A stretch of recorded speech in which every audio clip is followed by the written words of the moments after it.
Baik, bismillahirrahmanirrahim. Assalamualaikum warahmatullahi wabarakatuh. Perkenalkan, nama saya Tisha Gustina dengan NIM L0212111030, di mana saya akan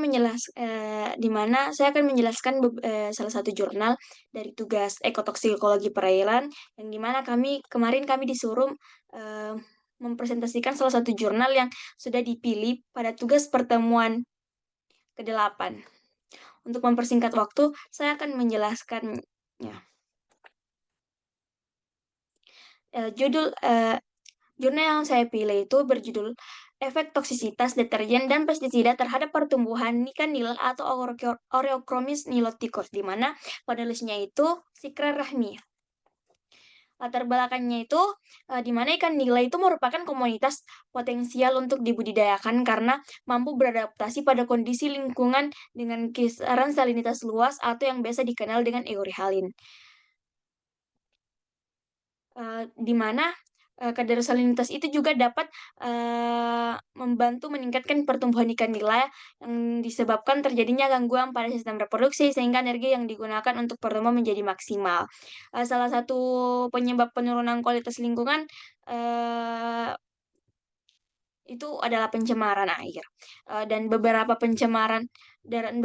bahan pencemar seperti bahan mikrobiologi yaitu virus, bakteri, parasit, bahan organik yang terakumulasi seperti surfaktan atau contoh-contohnya itu pestisida dan deterjen, dan beberapa bahan inorganik yaitu garam, asam, dan logam, serta beberapa bahan kimia lainnya.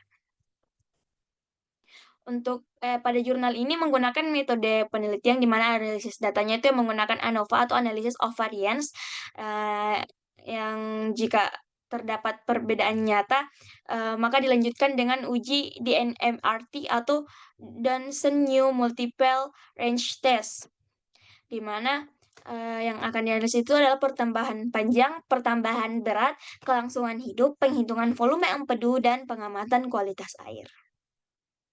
Untuk hasil dan pembahasannya itu, di mana pada pertambahan panjang itu, seperti biasa kontrol akan melakukan pertambahan panjang normal pada biasanya, sedangkan pada pestisida dan deterjen itu, di mana pestisida memberikan gambaran bahwa pertambahan panjang itu sangat melambat. Terus untuk pertumbuhan bobot juga sama halnya dengan pertambahan panjang. Dan untuk kelangsungan hidup itu, pada kelangsungan hidup kontrol 90,58, untuk pestisida dia yang paling terendah yaitu 31,16, dan deterjen 78,33. Dan untuk volume empedu itu pada kontrol 50 sampai 50,33%, dan untuk pestisida paling terendah 46,37%, dan deterjen 47,14%. Namun pada standar deviasi itu pestisida memiliki nilai yang paling tinggi.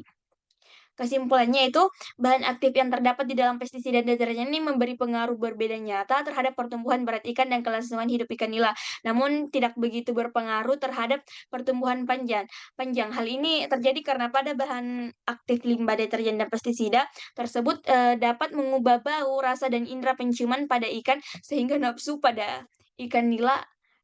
makan pada ikan nila itu berkurang. Pestisida dan deterjen memiliki sifat yang mengikat oksigen, sehingga ikan sulit bernapas dan mengalami kematian secara massal. Itu sekian dari saya, lebih dan kurangnya mohon dimaafkan. Wassalamualaikum warahmatullahi wabarakatuh.